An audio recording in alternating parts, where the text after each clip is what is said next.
শারিম সুপাই মায়ের কোলে মাথা রেখে শুয়ে শরবতের গ্লাসটা মুখে তুলে নিল। এক চুমুক শরবত মুখে নিয়ে সে অন্তত বিরক্তিকর মুখভঙ্গি করে থু করে সোপার পাশে ফেলে দিল। বেশ চড়া গলায় বলল, এ কি? এটা কি বানিয়েছো মা? লবণ একদম ভরে গেছে। আন্তারা মিটা বড্ড অবাক হলেন। ওনার কপালে চিন্তার ভাঁজ পড়ল। তিনি আমতা আমতা করে বললেন, লবণ বেশি? আমি তো শরবতটা বানানোর পরে নিজে চেক করে দেখেছিলাম, তখন তো একদমই ঠিক ছিল। শারিম শরবতের গ্লাসটা ওনার হাতের দিকে এগিয়ে দিয়ে বলল। আমি মিথ্যে বলছি নাকি? তুমি নিজে টেস্ট করে দেখো। হান্তারা মৃধা আর কোনো দ্বিধা না করে শারিমের হাত থেকে গ্লাসটা নিলেন এবং টেস্ট করার জন্য বাকি শরবতটা এক ঢোক দু ঢোক করে করে প্রায় পুরোটাই খেয়ে নিলেন। শরবতটা গলায় নামিয়ে তিনি শারিমের দিকে তাকিয়ে ভুরু কুঁচকে বললেন, সব কিছুই তো একদম ঠিকঠাকই আছে সারিম, লবণ তো একদম বেশি না। শারিম এবার ঠোঁটের কোণে একটা চতুর হাসি ফুটিয়ে বলল। আমি জাস্ট মজা করেছি মা। এতে আন্তার মিদ্যার বড্ড রাগ হলো। ছেলের এমন অসময়ে ফাজলামো ওনার মোটেও পছন্দ হলো না। তিনি কিছুটা বিরক্ত হয়ে হরটিকে তাকালেন। শারিম সঙ্গে সঙ্গে নিজের কান ধরে অন্তত মাচো মুখ বানিয়ে বলেন। সরি মা, আর করবো না। এই বলে সে আবারও ওদের কোলে মাথা রেখে শান্ত ছেলের মতো শুয়ে পড়ল। আন্তারা মৃধা ছেলের মাথায় হাত বোলাতে বোলাতে ক্ষণে ক্ষণে আর চোখে ঘরের দরজার দিকে তাকাচ্ছিলেন। আয়শার মৃধা এতক্ষণে ফিরে আসছে কিনা তা দেখার জন্য। ওনার পুরো মনোযোগ যে দরজার দিকে। শারিম শুয়ে শুয়ে জিনিসগুলো খুব ভালো করে লক্ষ্য করলো। তবে সে কোনো প্রতিক্রিয়া না দেখিয়ে চুপচাপ মায়ের কোলে মাথা দিয়ে মটকা মেরে শুয়ে থাকলো। এভাবে বেশ কিছুক্ষণ সময় কেটে যাওয়ার পর হান্তারা মৃধার মাথার ভেতরটা হঠাৎ কেমন যেন প্রচণ্ড বেগে ঘুরতে শুরু করলো। ওনার চোখের পাতা দুটো ক্রমশ ভারী হয়ে আসতে লাগলো। তিনি প্রাণপণে চেষ্টা করেও নিজের চোখের পাতা খুলে রাখতে পারছেন না। এক তীব্র অবশ করা ঘুমের ভারে ওনার পুরো শরীর নিস্তেজ হয়ে এলো। শরবতের মধ্যে মেশানো সেই কড়া ঘুমের ঔষধের তীব্র প্রভাবে শেষমেশ উনি সোফাতেই গভীর ঘুমে ঢলে পড়লেন। ওনার হাত দুটো শারিমের মাথা থেকে আলগা করে পাশে পড়ে গেল। হান্তারা মৃধা সম্পূর্ণ অচেতন হয়ে ঘুমিয়ে পড়তে শারিম ওনার কোলের উপর থেকে নিজের মাথাটা তুলে বসত। মায়ের ঘুমন্ত মুখের দিকে তাকিয়ে শারিমের ঠোঁটের কোণে এক বাঁকা জয়ের হাসি ফুটে উঠল। সে অন্তত ধীর স্থিরভাবে সোফা থেকে উঠে দাঁড়ালো। তারপর আন্তারা মৃধাকে আলতো করে নিজের কোলে তুলে নিল এবং অন্তত সাবধানে মায়ের শরীরের সমস্ত ভার বহন করে পাশের খাটের উপর শুয়ে দিল। ওনার গায়ের উপর চাদরটা টেনে দিয়ে শারিম এক ঝটকায় শার্টের হাতাটা ঠিক করলো। আর এক মুহূর্ত সেই ঘরে না দাঁড়িয়ে অন্তত নিঃশব্দে রুমের লাইটটা অফ করে সে দরজা খুলে বাইরে বের হয়ে এলো।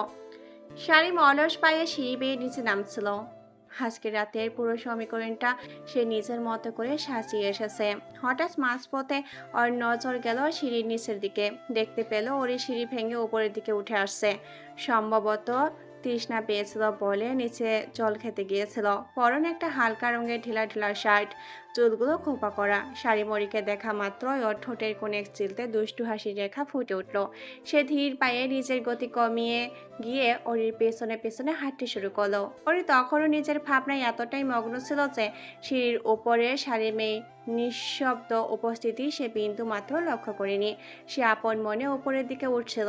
শারিমর একদম কাছে কাছে এগিয়ে এলো। হরিকে কোনো কিছু বোঝা বা রিয়েক্ট করার বিন্দু মাত্র সুযোগ না দিয়ে সে পেছন থেকে আচমকা দুহাত বাড়িয়ে ওকে শক্ত করে একেবারে বগল বাঁধা করে পাজা কোলা করে তুলে নিল। হঠাৎই আকস্মিক ঝড় আক্রমণে ওরই চরম চমকে উঠল। শারিমকে দেখা মাত্রই দুপুরের সেই জমাট বাঁধা রাগ আর অভিমান ওর ভেতরে আবার দপদপ করে চলে উঠল। নিজেকে শারিমের লোহার মতো শক্ত হাত থেকে ছুটানোর জন্য অনবরত পা ছুটে ফটফট করতে লাগলো। কিন্তু শারিম বউকে একদমই ছাড়লো না, বরং নিজের শরীরের সঙ্গে নিজেকে শারিমের লোহার মতো শক্ত হাত থেকে ছোটানোর জন্য অরিপত পা ছুটে ছটফট করতে লাগলো। কিন্তু শারিম বউকে একদমই ছাড়লো না, বরং নিজের শরীরের সঙ্গে আরো শক্ত নিবিড়ভাবে জড়িয়ে ধরে সিঁড়ি বেড়ে উপরে উঠে গেল। ওই নিজেকে মুক্ত করতে না পেরে এবার চরম ক্ষিপ্ত হয়ে নিজের দুহাত মুঠো করে শারিমের পিঠে আর মাথায় ইচ্ছা মতো কিল ঘুষি মারতে শুরু করলো। রাগে ফুঁসতে ফুঁসতে বলল, ছাড়ুন আমায়, অসভ্য লোক একটা। কি করছেন কি এসব? একদম নিচে নামিয়ে রাখুন বলছি। শারিমার পিঠে পড়া সেই নরম হাতের কিল ঘুষিগুলো পাত্তা দিল না। বরং এক গাল হেসে অরিকে নিয়ে সোজা নিজের রুমে এসে প্রবেশ করলো। লাথি মেরে ঘরের দরজাটা বন্ধ করে সে হঠাৎ করে লক করে দিল। অরি ততক্ষণের রাগে কাঁপছে। সে শাড়িমের উপর চোখ বড় বড় করে চেঁচিয়ে বলল, ছাড়ুন আমায়, সমস্যা কি আপনার শুনি? আমার সঙ্গে যা ইচ্ছা তাই করে বেড়াবেন আপনি, আর আমি তা সহ্য করব? একদমই না। আমাকে এক্ষুনি আমার রুমে যেতে দিন বলছি। শারিম কোনো কথা না বলে অরিকে নিয়ে সোজা খাটের দিকে এগিয়ে গেল। ওকে আবার আলতো করে কোলে তুলে নিয়ে বিছনায় ঠিক মাঝখানে বসিয়ে দিল। হরি ওখান থেকে উঠে যাওয়ার চেষ্টা করতেই শারিম ছটফট নিজের মেজের উপরে হাঁটু গেড়ে বসে পড়ল। হরি নরম ফর্সা পা দুটো নিজের দু হাতে শক্ত মুঠে নিয়ে নিল। ওরি কিছু বুঝে ওঠার আগেই শারিম হর পা দুটো নিজের গালে ছোঁয়ায় এবং সেখানে অন্তত গভীর আবেশে উষ্ণ কয়েক চুমু এঁকে দিল। জেবা পিট পিট করে চোখ মেলে তাকালো। চারপাশের আবসা আলো আধারির মাঝে নিজের অবশ হয়ে আসা ইন্দ্রিয়গুলোকে সচল করার আপ্রাণ চেষ্টা করলো সে। চোখের পাতা দুটো প্রচন্ড ভারী ঠেকছে, যেন এক যুগ ধরে সে গভীর ঘুমে তলিয়েছিল। মাথার ভিতরটা কেমন যেন হালকা ও ফাঁকা লাগছে। নিজেকে পুরোপুরি সচল করতে জেবা আচমকা চমকে উঠলো। বুকের ভিতরটা ধক করে ধাক্কা খেলো। দেখতে পেল সে কারোর শক্ত নিরাপদ কোলের উপর নিশ্চিন্তে ঘুমিয়ে আছে। শুধু তাই নয়, সেই লোকটা তাকে অন্তত মমতাময় ঠিক ছোট্ট বাচ্চাদের মতো দু হাতে আগলে ধরে নিজের বুকের সাথে লেপ্টে ধরে নিয়েছে। যেবার চট করে নিজের মাথাটা সামান্য উপরে তুলতেই তার চেনা অবয়বটা চোখের সামনে ভেসে উঠল। আরিশান মিতা নিজেকে উনার এত কাছাকাছি এভাবে উনার কোলের উপর আবিষ্কার করে যেবা মুহূর্তের মধ্যে চরম অস্বস্তিতে পড়ে গেল। লজ্জায় সংকোচর ফর্সা গাল দুটো টকটকে লাল হয়ে উঠল। আইশান মৃধার গম্ভীর নেশারত্ব ও তীক্ষ্ণ চাহনি যেবার হৃদস্পন্দন এক নিমিষেই শতগুণ বাড়িয়ে দিল। ওরা চোখে সে চেনা হসেনা চাহনি দেখে জবা কিছুটা নার্ভাস হয়ে এদিক ওদিক তাকাতে লাগলো। পরক্ষণে যেবার ঝাপসা মগজে দুপুরের স্মৃতিগুলো এক এক করে ভিড় জমাতে লাগলো। আর মনে পড়লো সে তো চিলকোঠাতে সেই অন্ধকারে দম বন্ধ করা ঘরে আটকে পড়েছিল। তবে সেখান থেকে এই রুমে আইশান মৃধা কোলে সে কিভাবে আসলো? আর বাবার কথা মনে পড়তে জবার তীব্র আশঙ্কায় আটকে শিউরে উঠল। নিজেকে আইশান মৃধার বাহুবন্ধন থেকে ছাড়িয়ে নেওয়ার আপ্রাণ চেষ্টা করতে করতে সে অন্তত বেকুল গলায় বলে উঠল, আঙ্কেল ছাড়ুন, বাবা বাইরে আমার জন্য অপেক্ষা করছে। আইশান মৃধা জেবাকে ছাড়লেন না, বরং বাহু ডোরে আরো শক্ত করে জড়িয়ে নিলেন। তিনি অন্তত শান্ত ও গম্ভীর গলায় বলল, তোমার বাবা চলে গেছে জেবা। জেবা ওনার কথা বিশ্বাসই করতে পারলো না। সে মাথা নেড়ে ছটফট করতে করতে বলল, আপনি মিথ্যে বলছেন। বাবা আমাকে এভাবে একা ফেলে কখনোই যেতে পারে না। আমি এক্ষুনি বাবার কাছে যাব, আমাকে ছাড়ুন। আইশান মৃধা ওকে নিজের বুকের সাথে আরো নিবিড়ভাবে জড়িয়ে ধরে বলল, সত্যি চলে গেছেন। উনি তোমাকে আমার কাছে সারা জীবনের জন্য রেখে গেছেন। জেবা অবাক হয়ে যায় আইশান মৃধার কথায়। ওর বাবা ওকে ওই লোকটার কাছে সারা জীবনের জন্য রেখে গেছে, এটা বিশ্বাস করতে ওর কষ্ট হচ্ছে, খুব কষ্ট হচ্ছে। আইশান মৃধার এমন আকস্মিক আচরণ ওর কাছে কেমন যেন অদ্ভুত আর নতুন ঠেকলো। গম্ভীর প্রকৃতির এই লোকটা হুট করে ওকে এত কাছে কিভাবে টেনে নিল?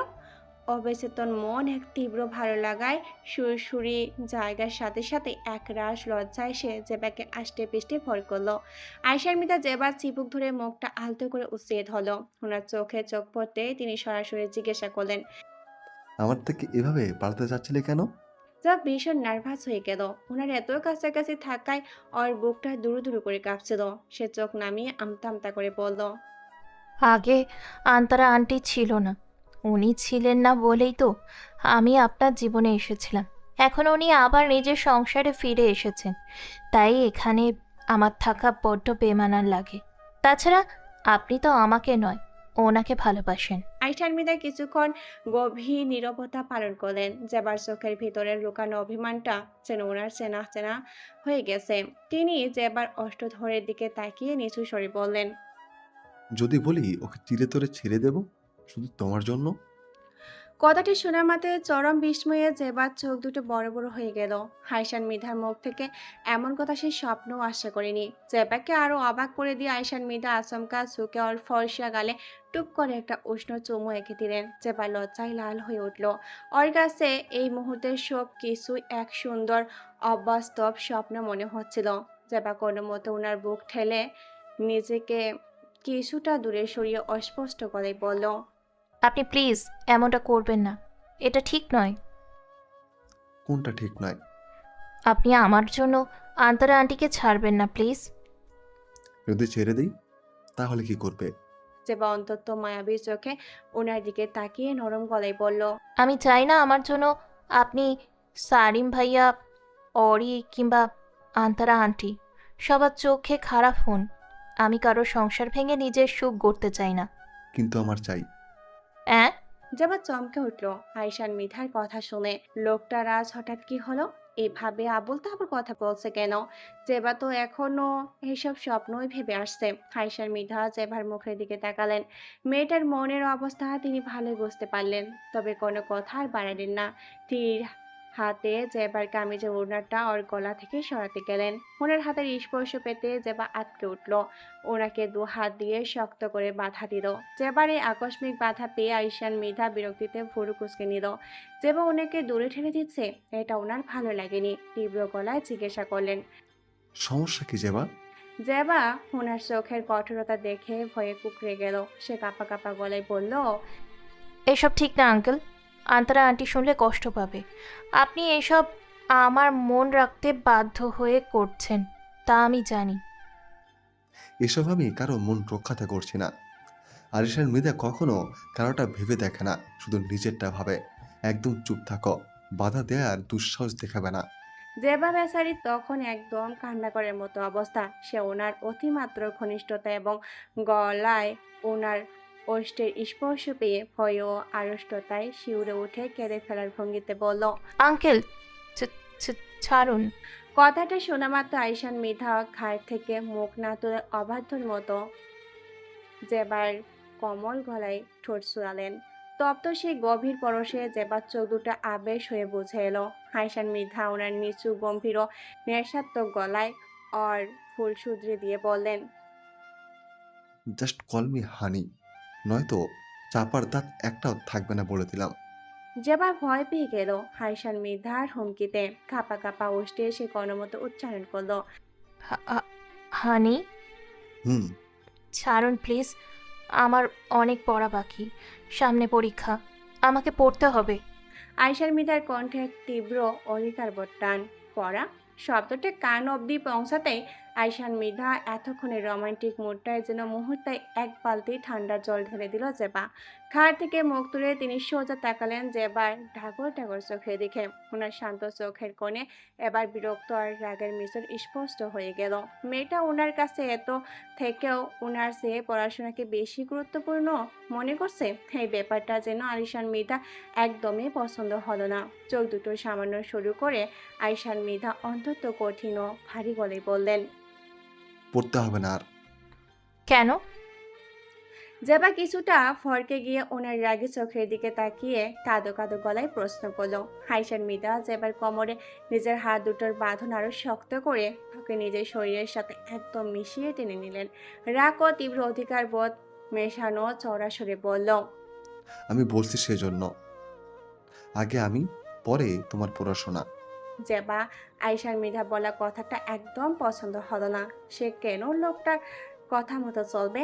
পড়াশোনার নো কম্প্রোমাইজ।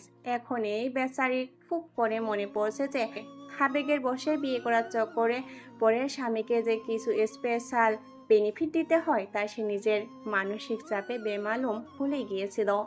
এদিকে আয়শার মৃধা যেবার এত কাছাকাছি, সে নিজের ভিতরে এক অদ্ভুত ও অস্বাভাবিক পরিবর্তন ফিল করতে লাগলেন। ওনার পুরো শরীর হঠাৎ করে প্রচণ্ড গরম হতে শুরু করলো।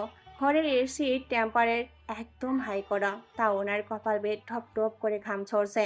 ওনার শ্বাস প্রশ্বাস ক্রমশ ভারী ও দ্রুত হয়ে আসছে, যেটা ওনার বুকের সাথে লেগে থাকায় স্পর্শ অনুভব করতে পারছিল। আয়শান মৃধার শরীরটা যেন আগুনের মতো প্রচণ্ড গরম হয়ে উঠেছে। ওনার এই অস্বাভাবিক অবস্থা দেখে জেবার নিজেরও কেমন জানি শ্বাসরুদ্ধ লাগছিল, সাথে এক অজানা ভয়ে ওর বুকটা কাঁপিয়ে দিচ্ছিল। হঠাৎ করে আয়শার মৃধা ওনার ভেতরে সেই তীব্র অস্বস্তি আর উত্তেজনা আর সহ্য করতে পারল না। তিনি যেন নিজের উপর থেকে সমস্ত নিয়ন্ত্রণ হারিয়ে ফেলেন। অন্তত অধৈর্য হয়ে তিনি নিজের গা থেকে ড্রেস খুলতে শুরু করলেন। আয়শার মৃধার এমন পাগলামি দেখে জেবা চরম আতঙ্কে আটকে উঠল। সে ওনার থেকে দূরে সরে যাওয়ার জন্য ছটফট করতে লাগলো, কিন্তু আয়শার মৃধা ওনার এক হাত দিয়ে জেবাকে লোহার খাঁচার মতো শক্ত করে লক করে বিছনার সাথে চেপে আটকে ধরে রাখলো। ওনার এই দানবিক শক্তির সামনে জেবা একদম অসহায় হয়ে পড়লেন। জেবার গলাটা ভয়ে শুকিয়ে একদম কাঠ হয়ে গেছে। সে কিছুটা হলেও আন্দাজ করতে পারছে যে এই মুহূর্তে এই লোকটার আচরণ মোটেও স্বাভাবিক নয়। ওনার চোখ দুটো লাল টকটক হয়ে গেছে এবং ওনার হিতাহিত জ্ঞান বলতে কিছুই নেই। জেবা ওনার হাতটা সরানোর চেষ্টা করতে করতে কান্না ভেজা গলায় বললেন, আজকে না প্লিজ। হানি, শোনো না, আমার পিরিয়ড চলছে, প্লিজ আজকে আমাকে ছেড়ে দিন। কিন্তু আয়শান মৃধার কানে যেন জেবার কোনো কথায় কোনো আকুতি ঢুকছিল না। ওনার মস্তিষ্ক যেন এক তীব্র নেশার উত্তেজনায় অবশ হয়ে গেছে। তিনি নিজের মতো করে ড্রেস খুলতে খুলতে জেবাকে নিজের করে নিতে ব্যস্ত হয়ে পড়লেন। এক সময় জেবার বুকের উনাটা শক্ত করে ধরে এক টানে তিনি সেটাকে মেঝেতে ছুঁড়ে ফেলে দিলেন।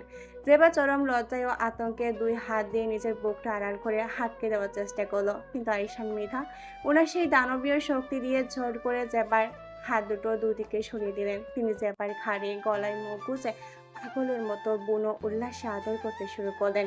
ওনার প্রতিটা স্পর্শে যেন এক তীব্র হিংসতা আর বেকুলতা প্রকাশ পাচ্ছিল।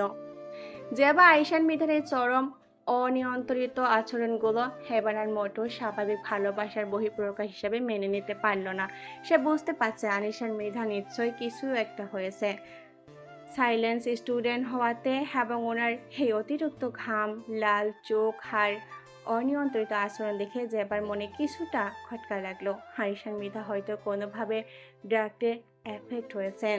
জেবা এই ভয়াবহ পরিস্থিতি বুঝতে পেরে দ্রুত আয়শান মৃধার কাছ থেকে সরে আসতে চাইলো। সে ওনাকে ধাক্কা দিয়ে বিছনা থেকে নামার চেষ্টা করলো, তবে আয়শান মৃধা জেবাকে একটু ছাড়লো না, বরং এক ঝটকায় ওকে পাজা করে তুলে নিয়ে ও পাশে বড় বিছনায় গিয়ে থপ করে শুয়ে দিলেন। এরপর উনি জেবার উপর নিজের শরীরের সমস্ত ভার ছেড়ে দিলেন।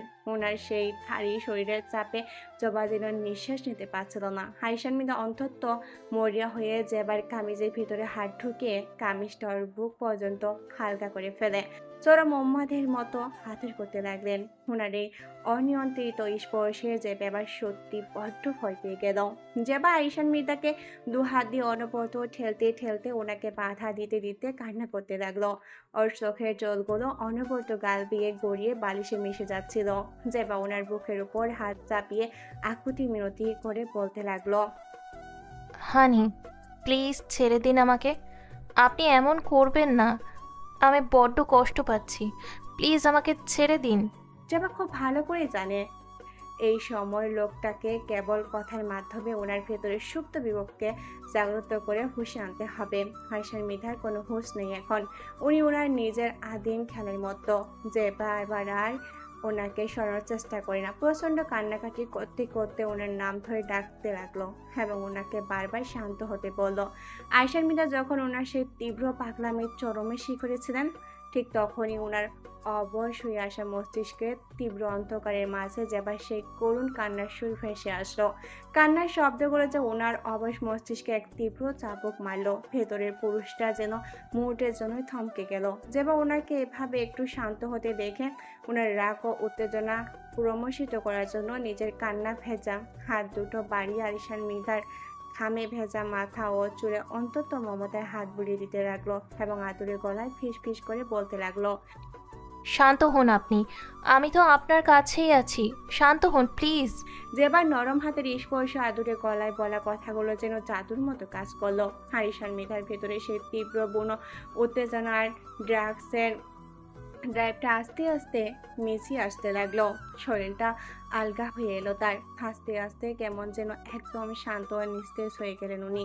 আর কোনো পাগলামি না করে যেবার সেই নরম ও উন্মাদনা বুকের নিজের ভারী মাথাটা রেখে শান্ত হয়ে শুয়ে পড়লেন। 2 হাত দিয়ে জেবার কোমরটা আষ্টে পৃষ্ঠে জড়িয়ে ধরে ওর বুকের সাথে নিজেকে একদম লেপটে নিলেন। ড্রাগসের কড়া প্রক্রিয়ার কারণে ওনার শরীরটা বড্ড ক্লান্ত হয়ে পড়েছিল, তাই জেবার বুকের নিরাপত্তা আশ্রয়ে মাথা রেখে তিনি আস্তে আস্তে গভীর ঘুমে দেশে তলিয়ে গেলেন। ওনার নিয়মিত ভারী শ্বাস প্রশ্বাসে জেবার বুক আস্তে পড়তে লাগলো।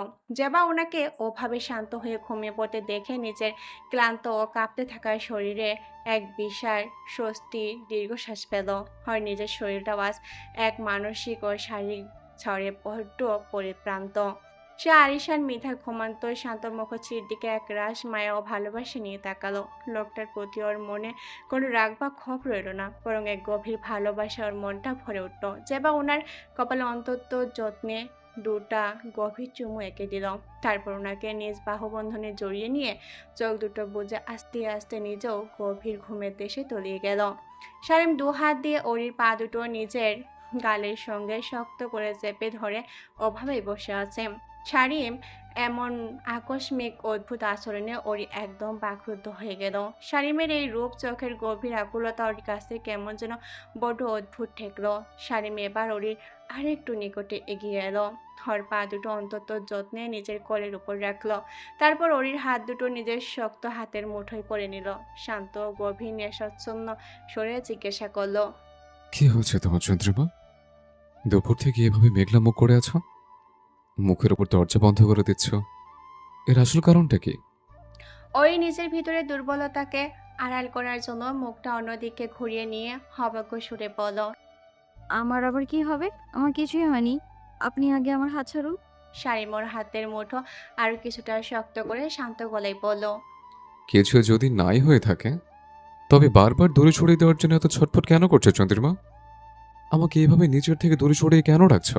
হরি এবার শারীমের চোখের দিকে তাকালো। ওর চোখ দুটোতে কি ছিল জানা নেই ওরির। সে এক চিলতে ম্লান হেসে বলল, আমরা তো সব সময় দূরেই ছিলাম সারিম। কাছে এলাম কবে আবার? আমাদের এই সম্পর্কটা তো কেবল একটা প্রয়োজন আর সামাজিকতার নামান্তর মাত্র। শারীম ওরির কথা শুনে অস্থির হয়ে উঠল। সে ওরির হাতের উপর আলতো চাপ দিয়ে বলল, তুমি চাইলেই কিন্তু আমাদের এই দূরত্বটুকু মুছে যাওয়া সম্ভব চন্দ্রিমা। আমি তো তৈরি, তুমি কেন পিছিয়ে যাচ্ছ? ওরি শারীমের কথা শুনে নিজের ভিতরে জমে থাকা একাকিত্ব আর হীনমান্যতার উগরে দিয়ে বলল, আমার চাওয়া না চাওয়াতে এই দুনিয়ার বা আপনার জীবনের কারো কিছু যায় আসে না। আমি কারো জীবনেই তেমন স্পেশাল কেউ নই। আমি তো কেবল একটা সাধারণ মেয়ে যে সাময়িকভাবে শূন্যতা পূরণের জন্য এসেছে। শাড়ি মরিকে আর বলতে দিল না। কথার মাঝপথে থামিয়ে দিয়ে কপালে হালকা ভাঁজ ফেলে বলল, বউ, তুমি কিন্তু এখন প্রচন্ড অভিমানে অভিমানে খেলা খেলছো। কে বলছে তুমি আমার জীবনে কিছু না? তুমি আমার সব চন্দ্রিমা। আমার জীবনের সবচেয়ে সুন্দর সত্যিটা তুমি। ওই শারীমের এই মিষ্টি কথা শুনে এক তীব্র তাচ্ছিল্যের হাসি হাসলো। ওর চোখ দুটো টলমল করে উঠলো অশ্রুতে। সে অন্তত করুণ অথচ শক্ত গলায় বলল, মিথ্যা, একদম নিরেট মিথ্যে কথা। অরিরা কখনো কারো জীবনে সব হতে পারে না। তারা এই দুনিয়াতে আসে একা, নিজের ভাগ্য আর জীবনের সাথে লড়েও একা একা একাই বড় হয়, আর সব শেষে সে একদিন মরেও যায় একদম একা। তাদের জন্য কোনো চিরস্থায়ী ভালোবাসা থাকে না। শাড়িমরির মুখ থেকে জীবনের এই চরম বিষাদময় দর্শন শুনে মুহূর্তে জন্য স্তব্ধ হয়ে গেল। মেয়েটার মনের ভিতর যে কতটা গভীর ক্ষত আর অভিমান জমে আছে তা ওর বুঝতে আর বাকি রইল না। কিছুক্ষণ রুমে একা থমথমে নীরবতা বজায় রেখে শারীম অন্তত নরম ও অপরাধী গলায় জিজ্ঞাসা করলো, আমি কি কোনো ভুল করেছি চন্দ্রিমা? আমার অজান্তে এমন কোনো কাজ কি হয়েছে যা তোমাকে কষ্ট দিয়েছে? যদি করে থাকি তবে প্লিজ বলো আমাকে। আমি তো এক্ষুনি সংশোধন করব। পুনরায় একই ভুল আর যেন কখনো না হয়, আমি সেই চেষ্টা করব। তো প্লিজ এভাবে নিজেকে গুটিয়ে নিও না। ওরি শারীমের আকুল চোখের দিকে চেয়ে নিজের চোখের জলটা আটকে রাখার আপ্রাণ চেষ্টা করলো। বুক চিরে এক দীর্ঘশ্বাস ফেলে বলল, ভুল আপনি করেননি সারিম, ভুলটা আমি করেছি। আপনাকে নিজের চেয়েও বেশি বিশ্বাস করে আপনার একটা মিথ্যে জালে জড়িয়ে ভুলটা আমারই ছিল। কিন্তু আমি আপনাকে এর চেয়ে বেশি কিছু আর বলবো না। শারীম এবার কিছুটা তাড়া দিয়ে অধৈর্য হয়ে বলল, তাড়াতাড়ি বলো বউ, কি লুকাচ্ছ আমার থেকে? বলতে হবে তোমাকে। স্বামীর উপর এভাবে খুব মনে চেপে রাখতে নেই, পাপ হবে, পাপ। হোক গে পাপ, তবুও আমি আপনাকে কিছুই বলবো না। বইয়ের অনড় জেদ দেখে শারীম ঠোঁটের কোণে একরাশ ভালোবাসা মেখে আদর করে ডেকে উঠল। শোনো পাখি আমার, ফুসফুসের রানী, লিভারের ভেজাল, কলিজা আত্মা আমার, বলে দে না বাল, কি লুকাচ্ছিস আমার কাছ থেকে? তোর স্বামীর উপরে একটু দয়া করো সোনা। ওই শারীমের মুখে এমন অদ্ভুত সব উপাধি শুনে বিরক্তিতে মুখটা কুঁচকে নিল। গম্ভীর গলায় বলল, লাভ নেই, যতই পাম দেখান না কেন, এই অরির মুখ থেকে একটা শব্দও আপনি বের করতে পারবেন না। আমি বলবো না। শারীম এবার বুঝল সোজা আঙ্গুলে ঘি উঠবে না। সে বিছনার ওপর হাঁটু গেড়ে বসা থেকে এক ছটকায় উঠে দাঁড়ালেন এবং ওরির একদম নিকটে বিছনার ওপর দু হাত দিয়ে দুদিকে রেখে হর উপর কিছুটা ঝুঁকে এলো। চোখ দুটোতে চরম শয়তানি আর কামুক চাহনি ফুটে উঠল। অন্তত ধীর ও গম্ভীর কণ্ঠে শারীম বলে উঠল, না বললে আজ বাসর করে ফেলবো, বলে দিলাম। করেন গে বাসর, তবুও আমি বলবো না। শারীম যেন এই উত্তরের জন্যই অপেক্ষা করছিল। সে নিজের চোখ দুটো সামান্য সরু করে বাঁকা হেসে বলল, তুই শিওর তো বউ? ঠিক আছে, তোর আর কিচ্ছু বলা লাগবে না, কিন্তু এবার আমার সত্যিই বাসর লাগবে। ওর এই শারীমের এত ঘনিষ্ঠতা দেখে মনে মনে কিছুটা নার্ভাস হলেও মুখে তা প্রকাশ না করে বলল, তা আমি কি করবো আপনার বাসর লাগলে? আমার কি ঠেকা পড়েছে? শারীম ওর ঠোঁটের দিকে হ্যাক দৃষ্টিতে তাকিয়ে ফিসফিস করে বলল, তোকে লাগবে চন্দ্রিমা, আমার শুধু তোকেই লাগবে। কাছে আয় আমার, একবার আমাদের বাসরটা হয়ে গেলে আমি তোরে অভিমান করার পেছনে আসল কারণটা জীবনে কোনো দিন আর জানতে চাইবো না। প্রমিস। এবার আমাকে শান্তি মতো বাসর করতে দিবি জান? মগের মুলুক পাইছেন? দিব না আমি বাসর করতে। বাসর ফাসর কিচ্ছু হবে না এখানে, একদম ফাইনাল এটা। শারীম এবার চরম অবাক হওয়ার ভান করে কপালে হাত দিয়ে বলল, এই বাটপার বউ, তুই কিন্তু এখন নিজের মত ঘুরিয়ে ফেলছিস। একটু আগে তো নিজেই মুখে অনুমতি দিলি যে করেন গা বাসর, আর এখন আবার মানা করছিস কেন? মিথ্যাবাদী মহিলা কোথাকার। ওই শারীমের এমন চতুরতায় রেগে গিয়ে বলল, কখন বললাম আমি? আমি বলেছি আপনি বাসর করেন গা, কিন্তু আমার সাথে তো নয়, অন্য কোনো মেয়ের সাথে গিয়ে করেন বাসর। শারীম নিজের বুকে হাত দিয়ে নাটকীয় ভঙ্গি করে ছি ছি করে উঠল। অন্তত বিষাক্ত ভাষায় বলল, ছি, কি বেয়াদব মহিলা রে বাবা! বউ হয়ে স্বামী কেমন নাচে আছে আর পাপ কথা বলে। আমার এই পরম পবিত্রতাকে তুই কলুষিত করছিস, তোর লজ্জা করো না? হরি শারীমের মুখে পবিত্রতা শব্দটা শোনা মাত্রই এক তীব্র তাচ্ছিল্যের হাসি হাসল। শারীমের দিকে তাকিয়ে ফোরন কেটে বলল, আপনি পবিত্র হলে তো জনি সিন্স একদম একজন মস্ত বড় মাওলানা। শারীম এই নামটা শোনা মাত্র একদম আকাশ থেকে পড়লো আর চোখ দুটো চরক গাছ হয়ে গেল। চরম অবাক ও বিস্ময় নিয়ে ওরির দিকে ঝুঁকে এসে জিজ্ঞাসা করলো, এই বউ, তুমি জনি সিন্সের নাম কিভাবে জানো? ওসব নোংরা জিনিসপত্র দেখো নাকি তুমি ইন্টারনেটে? ওরি শারীমের এমন সন্দেহ চরম লজ্জা আর অপমানে লাল হয়ে উঠল। সে নিজের কানে হাত দিয়ে জিভ কেটে বলল, ছি, আস্তাগফিরুল্লাহ, কি যাতা বলছেন আপনি? শারীম এই লজ্জা মাথা ফেসিয়াল এক্সপ্রেশন দেখে মুচকে হাসল। হর আরো কাছে এসে ফিসফিস করে বলল, জানি জানি, আর নাকেমি করে বলতে হবে না। তুমি দেখি ভারী দুষ্ট বউ। তাই একটু কাছে এসে নিজের এই স্বামীকে ওসব দুষ্টমিগুলো প্র্যাকটিক্যালি দেখাও না কেন? ওরি শারীমের কথায় রেগে মেগে বিছনা ছেড়ে উঠে চলে যেতে চাইল, কিন্তু শারীম ওকে যেতে দিল না। এক চটকায় ওরির কমর ধরে টেনে ওকে আবার বিছনায় নিজের নিচে শক্ত করে চেপে ধরল। শারীমের দু হাত ওরির দুপাশে লক হয়ে গেল। শারীম ওর মুখের দিকে চেয়ে অন্তত অনর্গল করাই বলল, পালানোর সব পথ আজ বন্ধ তোমার চন্দ্রিমা। বাসন না করে আজ আমি তোমাকে এ ঘর থেকে বিন্দু মাত্র ছাড়ছি না। হরি শারীমের নিচে আটকে পড়ে ভয়ে ছটফট করতে করতে কেঁদে পড়ে উঠল। করবো না আমি বাসর, জোর করে কখনো বাসর হয় না, এটাকে রেপ বলে। আমি আপনার বিরুদ্ধে কাল সকালেই রেপিস্টের মামলা করব, দেখবেন আপনি।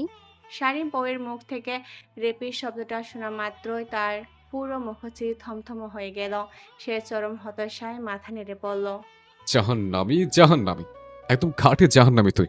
ছি চন্দ্রিমা, নিজের বৈধ স্বামীকে এমন একটা নিকৃষ্ট কথা বলতে পারলি? আমি সত্যিই বড্ড হতাশ হলাম তোর এই কথাটা শুনে। তা তুই আমাকে যতই বাহানা দেখাস না কেন শোনা, কোনো লাভ নেই। বাসর আজ এখানে হবেই হবে। বরে শাড়িমার কোনো কথা বলার সুযোগ না দিয়ে ওরি শার্টের উপর এক বোতাম ধীরে হাত খুলে ফেলল এবং নিজের উষ্ণ হাতটা ওর শার্টের ভিতরে ঢুকিয়ে দিল। শাড়িমের এই আকস্মিক গভীর স্পর্শে ওরি চরমভাবে ভড়কে গেল। সে চোখ দুটো বড় বড় করে শাড়িমের হাতটা সরানোর আপ্রাণ চেষ্টা করলো, কিন্তু শাড়িমের হাতে সেই তপ্ত ছোঁয়া ওর আঙ্গুলের আলতো নাড়াচাড়া, হরির ফর্সার চামড়া লাগা মাত্রই ওর পুরো শরীর যেন মুহূর্তের মধ্যে এক তীব্র ও শক্তিশালী কারেন্টের মতো বৈদ্যুতিক তরঙ্গ আটকে পড়ল। পুরো অবয়ব যেন এক অচেনা শিহরণে অবশ হয়ে আসতে লাগতো।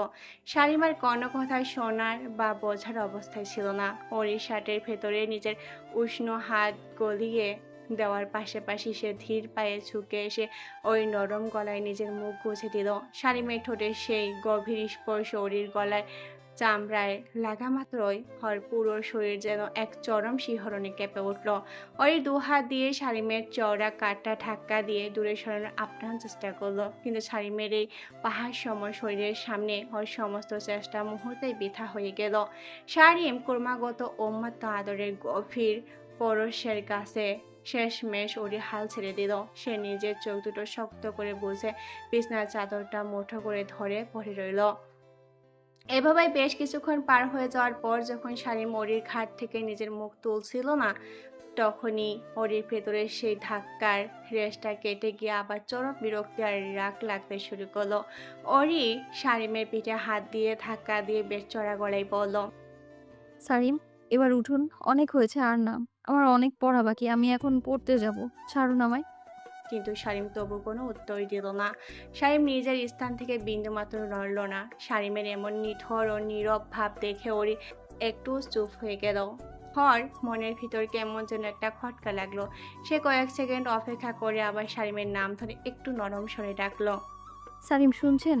উঠুন না প্লিজ, এভাবে আর কতক্ষণ? হঠাৎ করে ওরির গভীর মনোযোগ দিয়ে লক্ষ্য করলো শারিম ওর গলায় মুখ গুছে রেখে প্রচণ্ড জোরে জোরে ঘন ঘন শ্বাস টানছে। শারিমের বুকটা অনবরত উঠানামা করছে। শরীরের তাপমাত্রা যেন সাধারণের চেয়ে অনেক বেশি ঠেকছে। হরির মনের ভেতর এবার এক তীব্র আশঙ্কা জন্ম নিল।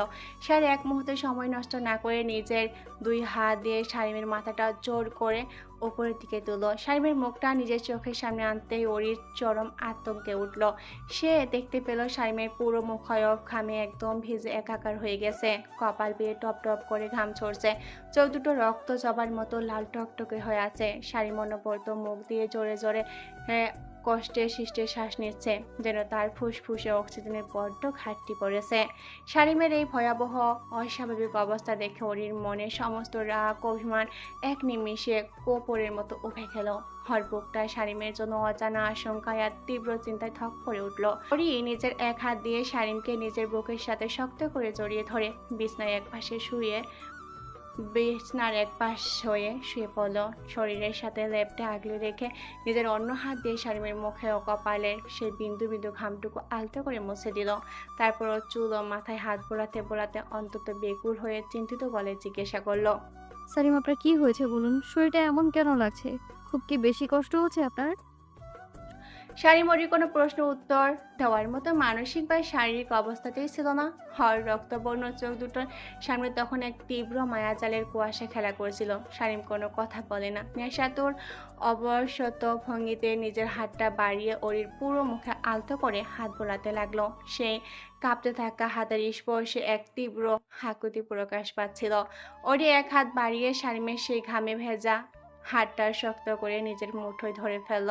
তার চোখের দিকে চেয়ে অন্তত উদগর্বী হয়ে পড়ল। আপনি কেন এমন করছেন সারিম? আপনার শরীরটা আগুনের মতো এত গরম কেন? আপনি কি অসুস্থ? শাড়ি মরিখার কোনো কিছু বলা বা প্রশ্ন করার বিন্দুমাত্র সুযোগ দিল না। হাসমকা এক ঝটকায় ওরিকে বিছনায় শটান শুয়ে দেয়। হিংস্র হয়ে ওর গায়ের উপরে পড়ে যায়। নিজের সমস্ত হিতাহিত জ্ঞান হারিয়ে শাড়ির পাগলের মতো ওরির নরম ঠোঁটে নিজের ঠোঁট চেপে ধরে উম্মাদের মতো কিস করতে লাগলো। শাড়িমের এই বন্য অনিয়ন্ত্রিত আচরণে ওরির যেন দম আটকে মারা যাওয়ার উপক্রম হলো। শাড়িমে এভাবেই ওরিকে নিজের নিচে চেপে ধরে অন্তত অধৈর্য হয়ে নিজের পরনের শার্টের বোতামগুলো এক টানে ছিঁড়ে ফেলে শার্টটা গা থেকে ছুঁড়ে ফেলে দিল। শাড়িমের নগ্ন ও ঘামে ভেজা তপ্ত বুক ওরির বুকের উপর আছড়ে পড়ল। এবার শাড়িম অন্তত মরিয়া হয়ে ওরির পরনের শার্টটাও খোলার জন্য হাত বাড়ালো। ওর এই চরম উন্মত্ত হিংস্রতার অস্বাভাবিক রূপ দেখে ওর এবার সত্যি ভীষণ ভয় পেয়ে গেল। ওর মনে হলো এই লোকটা এখন আর তার চেনা শালিম নয়, উনি যেন এক অচেনা দানব হয়ে উঠেছেন। হয়ে নিজের সমস্ত শক্তি এক করে ভয় ও আতঙ্কে একটা জোরে আকাশ ফাটানো চিৎকার দিয়ে উঠল। ছাড় কুত্তা। অরির এই আকস্মিক চিৎকারের শব্দে শারীমের মস্তিষ্কে সেই ঘর লাগা মনোযোগে যেন মুহূর্তের মধ্যে এক বিশাল বিস্মরণ ঘটল। ওর হাত দুটো এক সেকেন্ডের জন্য থমকে গেল, আর ঠিক সেই সুযোগটাই কাজে লাগালো অরি। শারীমের আলগা হয়ে যাওয়া বাঁধন থেকে এক ঝটকায় নিজেকে মুক্ত করে বিছনা ছেড়ে তড়িৎ গতিতে উঠে ঘরের মেঝেতে এসে দাঁড়ালো। ওর পুরো শরীর ভয়ে তখন থরথর করে কাঁপছে, বুকটা দ্রুত ওঠানামা করছে। শারীম বিছনার উপরে একা হয়ে গেছে, নেশাচ্ছন্ন হয়ে ঝাপসা চোখ দুটো মেলে আশেপাশে ওরিকে খুঁজতে লাগলো। শরীরে তখন এক তীব্র পীড়া ও অস্বস্তি দিচ্ছিল, শিরা উপশিরাগুলো যেন ছিঁড়ে যাচ্ছিল শারীমের। বিছনা থেকে ওঠার চেষ্টা করতেই ওরি ভয়ে আরো পিছিয়ে গেল।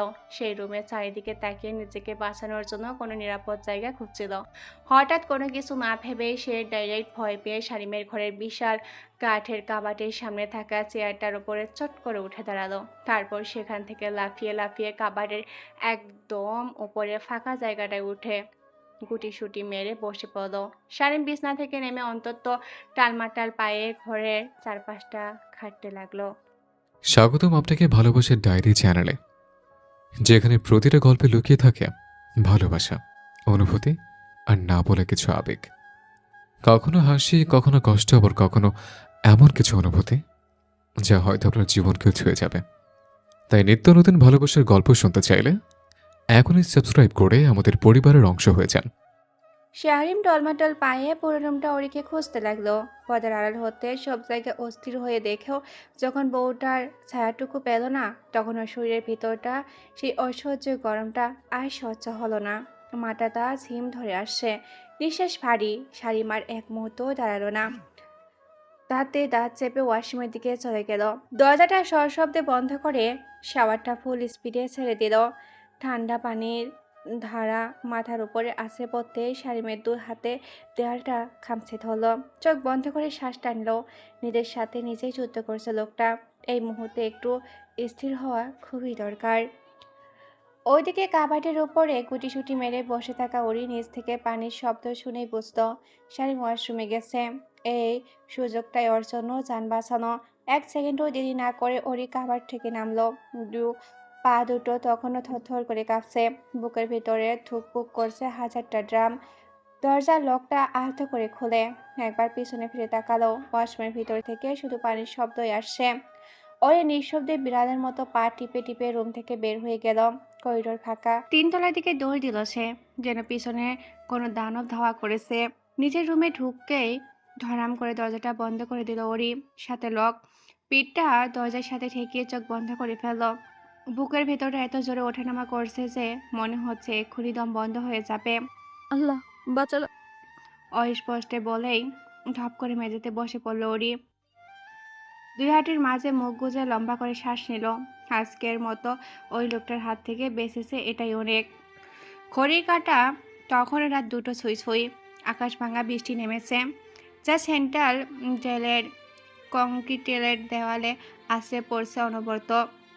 4 নম্বর সেলটার ভিতরের পরিবেশ বাইরে বৃষ্টির চেয়েও 1000 গুণ বেশি স্যাঁতসেঁতে এবং থমথমে। ছেলে হাই ভোল্টেজের হ্যালোজেন বাতি জ্বলছে। তীব্র আলোর চারপাশে অন্ধকার কেটে গেল, বাতাসে ভাসছে তীব্র পচা গন্ধ। ঘরের ঠিক মাঝখানে পড়ে আছে একটা চাদর ঝাড়ানো লাশ। তবে লাশ বড়াটা ফুল, ওটা এখন গলিত মাংসের একটা পিণ্ড মাত্র। শরীর থেকে মাংস পচে গলে চুয়ে চুয়ে মেঝেতে পড়ছে। লাশটার চারপাশে গোল হয়ে দাঁড়িয়ে আছেন পুলিশের 4-5 জন ঊর্ধ্বপদস্থ কর্মকর্তাগুলো, সিআইডির ফরেনসিক টিম এবং লোকাল থানার ইনচার্জ। সবার মুখে রুমাল গোছা, চোখ মুখে তীব্র অস্বস্তি। কিন্তু একজনের চোখে কোনো অস্বস্তি নেই, তিনি SP Ayush Kaydar, CID special crime ব্রাঞ্চের লিড অফিসার। 34 বছর বয়স, কিন্তু টান টান মেদহীন শরীর, ধারালো চিবুক আর তীক্ষ্ণ চোখের চাহনি তাকে যে কোনো কর্পোরেট মডেলের চেয়েও বেশ আকর্ষণীয় করে তুলেছে। পরনে একটা কালো ওভারকোট যা তাকে একদম ফিটফাট দেখাচ্ছে। লোকাল থানার ওসি প্রদীপ রুমালটা নাক থেকে একটু সরিয়ে কাশতে কাশতে বলল, স্যার, আর থাকা যাচ্ছে না এখানে।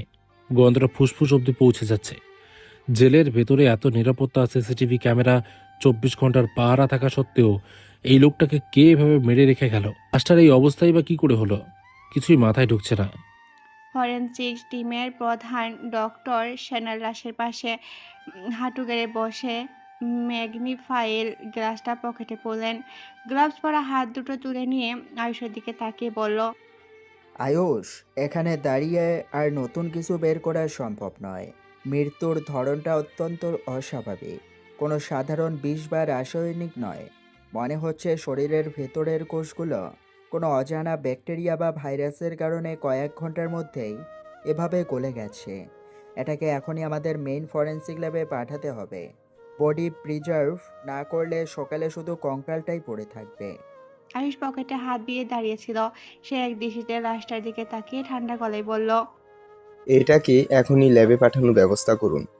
কোনো একটা ক্লু যেন মিস না হয়। I want the full autopsy report by tomorrow morning. ঠিক আছে, আমি ব্যবস্থা করছি। বলে ডক্টর সেনেলার টিমকে লাশটি ইনচার্জে দেওয়ার নির্দেশ দিল। লাশটা ঘর থেকে বের করে নিয়ে যাওয়ার পর সেলের ভিতরের ভারী বাতাসটা একটু হালকা হলো। ঠিক তখনই সেলের দরজায় এসে দাঁড়ালো আবিরাম, আয়ুষের বিশ্বস্ত অ্যাসিস্ট্যান্ট এবং সিআইডির সাব ইন্সপেক্টর, আর হাতে একটা পুরনো লাল রঙের ফাইল। আয়ুষ না ফিরেই বলল, এসেছো অবিরাম? হ্যাঁ স্যার, আপনি বলার পরেই হেডকোয়ার্টারের ওল্ড আইট থেকেই বের করলাম। কিন্তু আবিরাম গলা স্পষ্ট দ্বিধা। আয়ুষ খুলল।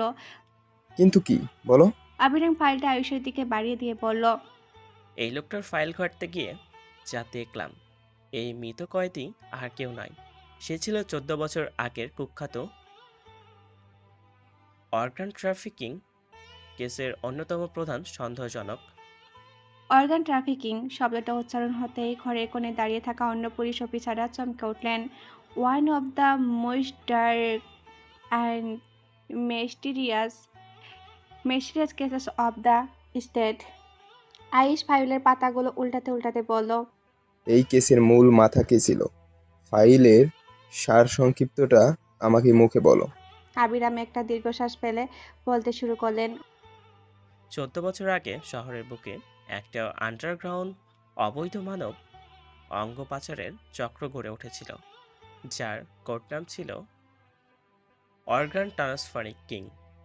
এই কেসের সঙ্গে সরাসরি জড়িত ছিল দুজন মানুষের নাম। একজন হলেন মহিলা ডাক্তার, যার সম্পর্কে এখনও অবধি কিছু জানা যায়নি।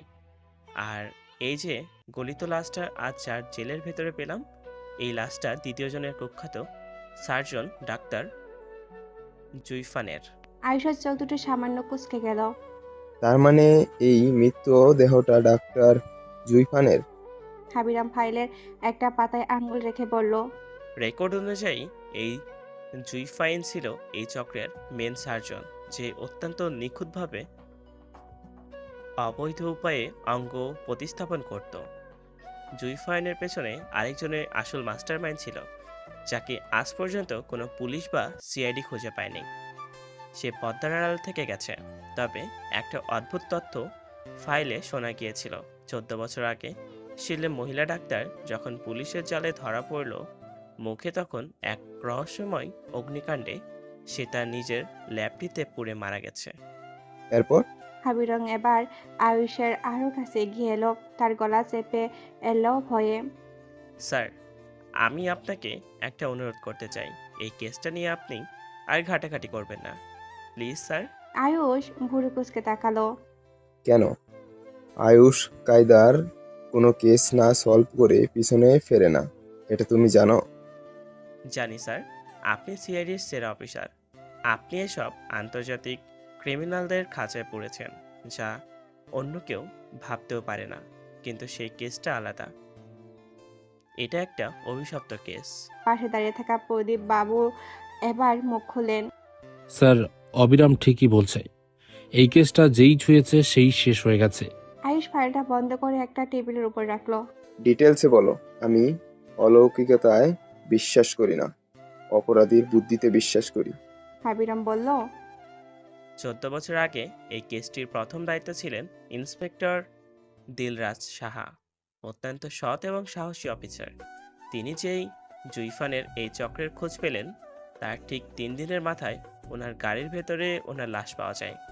ডাক্তাররা বলেছিলেন হার্ট অ্যাটাক, কিন্তু ওনার চোখ দুটো ভয়ের চোটে ঠিকই বেরিয়ে আসছিল। দিলরাজ বাবুর মৃত্যুর পর আরও 3 জন অফিসার বিভিন্ন সময়ের ফাইলটা খুঁজছিলেন, কিন্তু অদ্ভুত ব্যাপার হলো এই যে যারা এই কেসটির দায়িত্ব আসতো তারা ফাইল খোলার ঠিক 3 থেকে 4 দিনের ভেতরই কোনো না কোনোভাবে মারা যেত। কেউ ছাদ থেকে পড়ে, কেউ সাইনাইড খেয়ে, আর কেউ বা মাঝ রাস্তায় গাড়ি দুর্ঘটনা। ডিপার্টমেন্টের বাধ্য হয়ে কেসটা ক্লোজ করে রেড জোনে ফেলে রেখেছিলেন। ছেলে হঠাৎ নীরবতা নেমে এলো। শুধু বাইরে বৃষ্টির শব্দ আর হ্যালোজেন লাইটের মৃদু গুঞ্জন শোনা যাচ্ছিল। আয়ুষ আবিরামের দিকে তাকালো। তার ঠোঁটের কোণে একটা মৃদু আত্মবিশ্বাসী হাসি ফুটে উঠল। সে আবিরামের কাঁধে হাত রেখেই বলল, 3 থেকে 4 দিন, তাই তো? তাহলে আমার হাতেও ঠিক 3 দিন সময় আছে।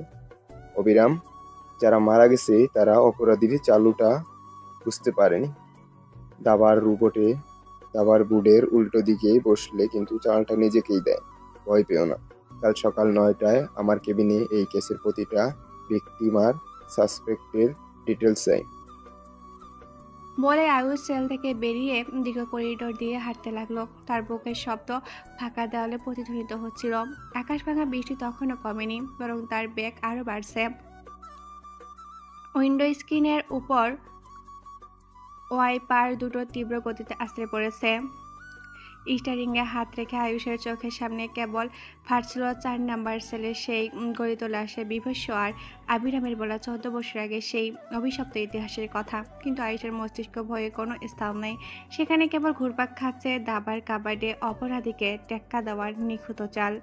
ধানমন্ডির এক বহুতলা অ্যাপার্টমেন্টের আন্ডারগ্রাউন্ডের পার্কিংয়ে গাড়িটা পার করে লিফটে বেরিয়ে ফ্ল্যাটের সামনে এসে দাঁড়ালো আয়ুষ। পকেট থেকে চাবি বের করে লকটা খুলতেই ভিতরে মৃদু লালচে আলোটা চোখে পড়লো। সারাদিন ওই ক্লান্তি শরীর থেকে ঝেড়ে ফেলার জন্য সে একটা দীর্ঘশ্বাস ফেললো। দরজাটা বন্ধ করে লক করতেই পুরো ঘর জুড়ে এক অদ্ভুত নীরবতার সুগন্ধি চেনা সুবাস তাকে স্বাগত জানালো। আয়ুষ চাপার দিকে এগিয়ে গিয়ে কেবল তার ওভারকোটটি খুলে রেখেছে। ঠিক তখনই পেছন থেকে একজোড়া নরম উষ্ণ হাত তার কোমর জড়িয়ে ধরল। পেছনে অনুভূত হলো এক নারীর সুঢল শরীরের কোমল ছোঁয়া। নারীটি রিয়ার পরনে তখন অন্তত খোলামেলা একটা সিল্কের কালো নাইট গাউন, আর পাতলা কাপড়ের উপর দিয়ে তার শরীরের প্রতিটি ভাঁজ স্পষ্ট হয়ে উঠেছে। সিল্কলেস গাউনের লুডুস স্টাফটা তার মসৃণ কাঁধ বেয়ে কিছুটা নিচে নেমে এসেছে। আয়ুষার চওড়া পিঠে নিজের মুখটা ঘষে রিয়া ফিসফিস করে বলল, এত দেরি করলে কেন আয়ুষ? আমি কতক্ষণ ধরে অপেক্ষা করছি জানো? আয়ুষ একটু হাসলো। সে করে দাঁড়িয়ে রিয়ার কোমরে হাত রাখলো। রিয়ার মধ্য গলার নিচে চাদরের মতো ছড়িয়ে থাকা খোলা চুলগুলো থমথমে রাতের পরিবেশকে এক নিমিষেই বদলে দিল। আয়ুষ নিজের গলার টাইটা এক হাত দিয়ে টেনে আলগা করতে করতে পড়ল, একটা জটিল কেস চলে এলো রিয়া। আজ রাতে আর কোনো কেসের কথা শুনতে চাই না। রিয়ার তপ্ত নিঃশ্বাস আয়ুষের গলায় আছড়ে পড়ল। সে আয়ুষের শার্টের বোতামগুলো একটা একটা করে খুলতে শুরু করলো। তার আঙ্গুলের ছোঁয়া আয়ুষের মেদহীন টান টান বুকে এক অদ্ভুত শিহরণ জাগিয়ে তুলল। বাইরে বৃষ্টির গর্জন আর ঘরের ভিতরে দুই শরীরের তীব্র উষ্ণতা যেন একাকার হয়ে যাচ্ছিল। আয়ুষ আর নিজেকে ধরে রাখতে পারল না। রিয়াকে দু হাতে জড়িয়ে ধরে নিজের দিকে টেনে নিল। রিয়ার খোলা মেলা পোশাকের ভিতর দিয়ে তার উষ্ণ ত্বকের স্পর্শে আয়ুষের ভিতরে পুরুষারীর চাহিদা বহুগুণ বাড়িয়ে দিল। আয়ুষ ঝুঁকে পড়ে রিয়ার ঠোঁটে নিজের ঠোঁট ডুবিয়ে দিল। গভীর তীব্র এক চুম্বনে রিয়া শিউরে উঠল। তার হাত দুটো আয়ুষের চুলে চুলে বিলি কাটতে লাগলো। চুম্বনের আবেশে রিয়াকে পাজাকোলা করে তুলে নিয়ে আয়ুষ পা বাড়ালো বেডরুমের দিকে। বিছানার চরম চাদরে রিয়াকে শুয়ে দিতেই তার পোশাকের সামনের অংশটা আরও কিছুটা সরে গিয়ে তার বক্ষযুগলের উন্মত্ত সৌন্দর্য পুরো স্ফীতিত হয়ে গেল। জানলা দিয়ে আসা বাহিরের বৈদ্যুতিক আলোয় রিয়ার সেই মোহনীয় রূপ দেখে আয়ুষের চোখ দুটো আরও গাঢ় হলো। সে নিজের শার্টটা সম্পূর্ণ খুলে ছেড়ে ফেলে দিল মেঝেতে। ধীরে ধীরে দুই শরীর এক অলৌকিক তৃষ্ণায় মেতে উঠল। আয়ুষের ঠোঁট রিয়ার ঠোঁট সেরে নেমে এলো তার মসৃণ গলায়। তারপর আরো নিচে, সেখানে রিয়ার ইতস্পন্দন দ্রুত থেকে দ্রুততর হচ্ছিল। রিয়ার মুখ থেকে এক মৃদু তৃপ্তির গংরানি বেরিয়ে এলো। সে আয়ুষকে আরো শক্ত করে নিজের শরীরের সাথে চেপে ধরল। বাহিরের ঝরে যাওয়া আর বৃষ্টির শব্দের পটভূমিতে সেই আধা অন্ধকার ঘরে দুটি শরীর এক পরম শরীরের মিলনে লিপ্ত হলো। সমস্ত মানসিক ক্লান্তি আর চারপাশের রহস্য জাল থেকে দূরে আয়ুষ নিজেকে সমর্পণ করলো রিয়ার এই ভালোবাসার গভীর সমুদ্রে। সকালে যখন জেবার ঘুম ভাঙলো ঘরের ভিতরে, তখন ভোরের আলো মৃদুভাবে উকি ঝুঁকি দিচ্ছে। চোখ মেলে সে অনুভব করলো আয়শান মৃধা ওর শরীর থেকে কিছুটা দূরে সরে হাত পা ছিটিয়ে গভীর ঘুমে মগ্ন। কাল রাতে সেই ভয়াবহ শরীর ও মানসিক ঝড়ের পর উনার ক্লান্ত মুখশ্রী দেখে জেবার বুকটা এক অদ্ভুত মায়ায় ভরে উঠল। সে অন্তত সন্তর্পণে যাতে হুনার ঘুম না ভাঙে বিছনা থেকে নেমে ধীর পায়ে ওয়াশরুমের দিকে এগিয়ে গেল। ওয়াশরুমে গিয়ে শাওয়ারের নিচে দাঁড়িয়ে কাল রাতের প্রতিটা স্পর্শ আয়শান মৃধা সেই উন্মত্ত আর শেষমেশ ওর বুকে মাথা রেখে শান্ত হয়ে যাওয়া স্মৃতিগুলো জেবার মনে ভিড় করে এলো। পানিয়ে শরীর ও মন কিছুটা হালকা করে যখন সে জামা পরে বাইরে বের হয়ে এলো, তখন আচমকা থমকে দাঁড়ালো জেবা। দেখতে পেল আয়শান মৃধা বিছনায় পিঠ ঠেকিয়ে জেগে বসে আছেন। ওনার তীক্ষ্ণ গম্ভীর চোখ দুটো সরাসরি শাওয়ার থেকে সদ্য বের হওয়া জেবার ভেজা অবয়বের উপর নিবিদ্ধ। জেবাকে এভাবে দাঁড়িয়ে থাকতে দেখে তিনি হাত বাড়িয়ে বিছনার পাশটা দেখে অন্তত নিচু অথচ স্পষ্ট স্বরে বললেন, এখানে এসে বসো। জাবা কিছুটা লজ্জিত ও আড়ষ্ট হয়ে ওনার নির্দেশ মতো বিছনার এক পাশে গিয়ে বসত। আয়শান মৃধা কোনো কথা না বলে পাশ থেকে একটা শুকনো তোয়ালে তুলে নিল এবং অন্তত আলতো হাতে জেবার ভেজা চুলগুলো মুছতে লাগলেন। ওনার মতো একজন গম্ভীর ও হৃদয় শক্ত মানুষের হাত থেকে এমন কমল ছোঁয়া পেয়ে জেবা ভিতরে ভিতরে শিউরে উঠল। তেওয়ালা দিয়ে মোছা শেষে তিনি ড্রয়ার থেকে হেয়ার ড্রয়ার বের করলেন। মেশিনের মৃদু শব্দের সাথে সাথে ওনার আঙ্গুলগুলো যখন জেবার চুলের ভাঁজে ভাঁজে বিলি কাটছিল, তখন জেবা এক অদ্ভুত ভালো লাগার চোখ বুঝে ফেলে। সে কখনো স্বপ্ন ভাবতে পারেনি যে আরিশান মৃধা তাকে এতটা যত্ন করবে, এতটা আগলে রাখবে। কাল রাতে করা আরিশান মৃধার আচরণের পর আর জেবার মনে কোনো সংশয় রইল না। এই পুরুষই তাকে মনে প্রাণে নিজের স্ত্রী হিসেবে মেনে নিয়েছে। চুল শুকানো শেষ হতে আরিশান মৃধা হেয়ার ড্রায়ারটা পাশে রেখে জেবার মুখ কাছাকাছি এগিয়ে গেল। ওনার উষ্ণ নিঃশ্বাস জেবার গালে আছড়ে পড়তে জেবার হৃদস্পন্দন আবার দ্রুত হতে শুরু করলো। আয়শান মৃধা ধীর হাতে জেবার চিবুকটা স্পর্শ করে মুখটা সামান্য উপরে তুলল। ওনার নজর গেল জেবার ঠোঁটের কোণের দিকে, যেখানে কাল রাতের তীব্র কামড়ের দাগটা এখন কিছুটা লালচে হয়ে রক্ত জমে আছে। ওনার চোখের কঠোরতা মুহূর্তে গলে এক অপরাধ বোধে রূপ নিল। অন্তত আলতো করে পরম যত্নে তিনি নিজের বুড়ো আঙ্গুলটা জেবার ঠোঁটের সেই ক্ষত ছোঁয়ালেন। ওনার আঙ্গুলের স্পর্শে ক্ষত স্থানের জায়গাটায় সামান্য জ্বলে উঠল। জেবার মুখ দিয়ে মৃদু শব্দে আহ বের হয়ে আসলো। আয়শান মৃধা অপরাধী গলায় ফিসফিস করে বললেন, বড্ড লেগেছে তাই না? কাল রাতে নিজের উপর নিয়ন্ত্রণ হারিয়ে ফেলেছিলাম। I am sorry. Zeba Ayshan মৃধার চোখে সেই অনুশোচনা দেখে ওনার হাতটা নিজের ছোট্ট হাতের মুঠোয় নিয়ে আলতো করে মাথা নেড়ে বুঝিয়ে দিল তার কোনো ক্ষতি নেই, তার কোনো ক্ষোভ নেই। এইদিকে সকাল সকাল আন্তারা মৃধা ড্রয়িং রুমের সোফায় অত্যন্ত গম্ভীর ও ক্রুদ্ধ মুখে বসে আছেন। কাল রাতে ওষুধের ঘর কেটে যাওয়ার পর থেকে ওনার মেজাজ তুঙ্গে। এমন সময় ওপর থেকে সবার আগে ওরই নিচে নেমে এলো। ওর পরনে কালকে সাধারণ পোশাক, চোখে রিডিং গ্লাস, মুখটা ক্লান্তিতে মলিন দেখাচ্ছে। একই সময় সিঁড়ি ভেঙে নিচে নামতে দেখা গেল জেবাকে। আন্তারা মৃধা সিঁড়ি দিয়ে কাউকে নামতে দেখে সেদিকে ফিরলেন। জেবাকে দেখা মাত্র ওনার চোখের সামনে কাল রাতের ঘটনাগুলো ভেসে উঠলো। এই মেয়েটা ওনার এত প্ল্যান নষ্ট করে এখনো এই বাড়িতে রয়ে গেছে। ওর বাবা ওকে নিতে এসেছে, কিন্তু সে একা ফিরে গেছে, অথচ সে যায়নি। ক্রোধের এক তীব্র অগ্নপাত নিয়ে আন্তারা মৃধা সোফা ছেড়ে প্রায় তেড়ে এলেন জেবার দিকে। জেবা কিছু বুঝে আর বা কথা বলার সুযোগ পাওয়ার আগে আন্তারা মৃধা প্রচণ্ড শক্তিতে ওর গালে পরপর দুটো থাপ্পড় বসিয়ে দিলেন। থাপ্পড়ের শব্দটা ড্রয়িং রুমের দেয়ালে প্রতিধ্বনিত হলো। পাশে দাঁড়িয়ে থাকা ওরই হতবাক স্তব্ধ হয়ে গেল। জেবা নিজের ঠোঁটের কোণে ক্ষতে হাত চেপে মাথা ধরে নিচু করে ফেললো। আন্তারা মৃধা জেবার দিকে তর্জনী উঁচিয়ে বিষাক্ত গলায় চিৎকার করে বলতে লাগলেন, নির্লজ্জ ক্যারেক্টারলেস মেয়ে একটা!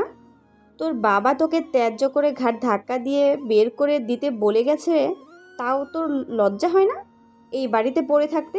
বাবার বয়সী একটা মরদের বিছানায় রাতে ঘুমানোর জন্য এত লোভ তোর? লজ্জা শরম বলতে কিচ্ছু নেই? তোর এই ছোট্ট জাতের শরীরে নতুন নাটক সাজিয়েছিস আমার স্বামীকে ভোলানোর জন্য? জঘন্য মেয়ে একটা। জেবার উপর এমন নির্মম অপবাদ আর অপমান সইতে না পেরে পাশ থেকে ওর অন্তত ভদ্রভাবে নিচু স্বরে আন্তরা মৃধাকে থামানোর চেষ্টা করলো। সে এগিয়ে এসে বলল, আন্টি প্লিজ থামুন, এইভাবে বলবেন না ওকে। কিন্তু ওরিকে কথা শেষ করতে দিলেন না আন্তরা মৃধা। তিনি ওরির দিকে ঘুরে তীব্র ঘৃণায় মুখ শুকিয়ে বলে উঠলেন, মুখ বন্ধ কর অনাথের বাচ্চা। তুই এসেছিস এখানে দালালি করতে, তোর নিজের কোনো পরিচয় আছে? কোথা থেকে এক অনাথ কুড়িয়ে আনা মেয়েকে আমার সারিমের সঙ্গে বিয়ে দিয়েছে? এই মৃধা বাড়ির বউ হওয়ার যোগ্যতা তো দূরের কথা, তোকে তো এই বাড়ির কাজের লোক হওয়ারও যোগ্যতা নেই। নিজের স্ট্যাটাস দেখে কথা বলবি। ঠিক সেই মুহূর্তে সিঁড়ি দিয়ে ধীর পায়ে নিচে নামছিল সারিম। আন্তরা মৃধা শেষ কথাগুলো ওর কান অব্দি পৌঁছানো মাত্রই সারিমের পুরো শরীর আগে রিরি করে উঠল।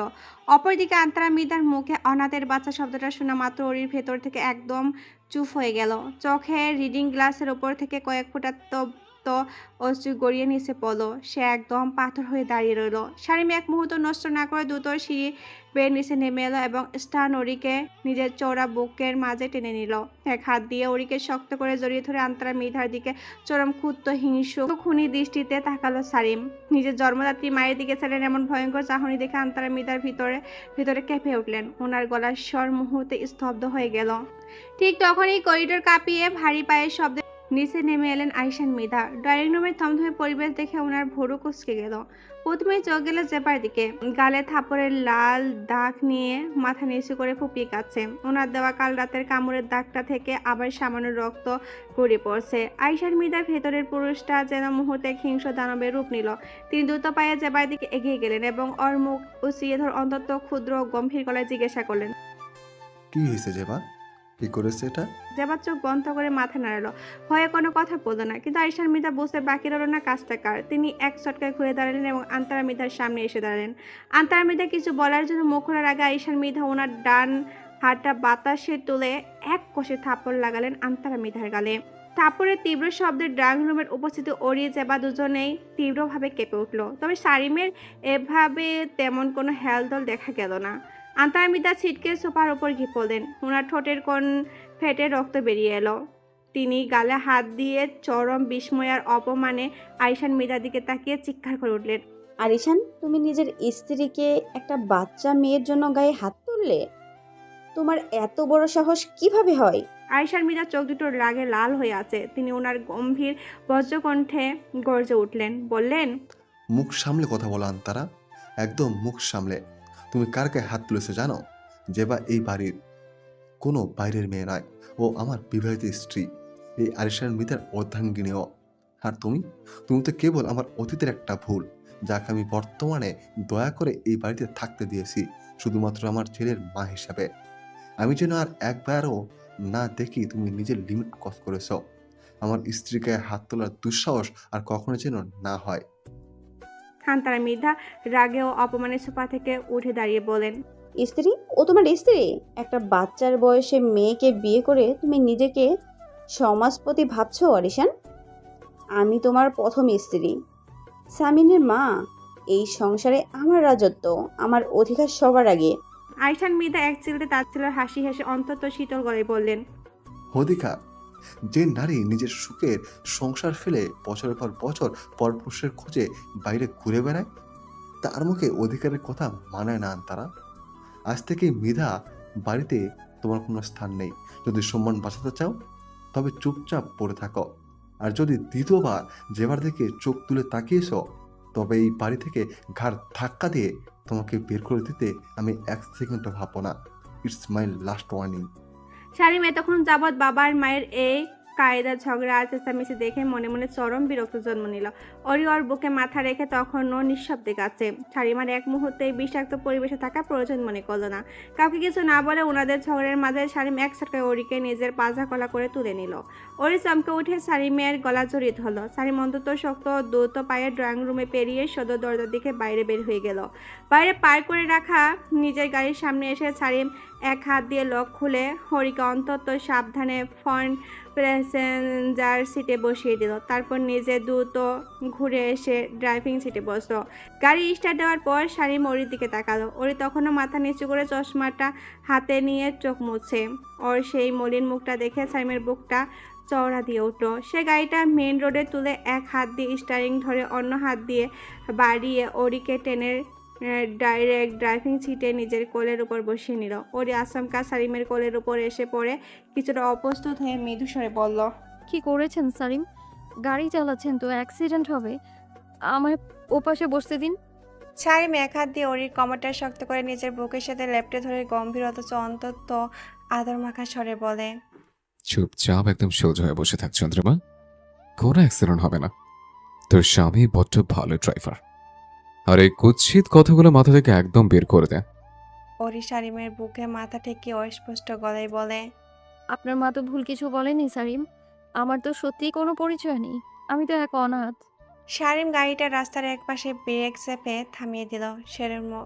সে ওরির মুখটা নিজের দু হাতের মুঠোয় নিয়ে সরাসরি ওর চোখের দিকে তাকিয়ে তীব্র গলায় বলল, আর একটা এমন ফালতু কথা বললে তোর ঠোঁট কামড়ে ছিঁড়ে দেব। কে বলছে তোর পরিচয় নেই? তোর সবচেয়ে বড় পরিচয় তো মৃধা, আপনার স্যারিমের স্ত্রী। ওই মহিলা কি বললো না বললো তাতে আমার বাল ছেঁড়া যায় না। তুই শুধু আমার, বুঝছিস? ওরি শারীমের চোখের দিকে তাকিয়ে সব কষ্ট ভুলে গেল। ঠোঁটের কোণে এক চিলতে ম্লান হাসির রেখা ফুটে উঠল। সে শারীমের চওড়া বুকে নিজের মুখটা লুকিয়ে শক্ত করে ওকে জড়িয়ে ধরল। শারীমও ওরির মাথায় নিজের থুতনি ঠেকিয়ে অন্তত মমতায় ওর পিঠে হাত বোলাতে লাগলো, যেন বাহিরের সমস্ত বিষাক্ত ঝড় থেকে সে তার চন্দ্রিমাকে আজীবন এভাবে আগলে রাখবে।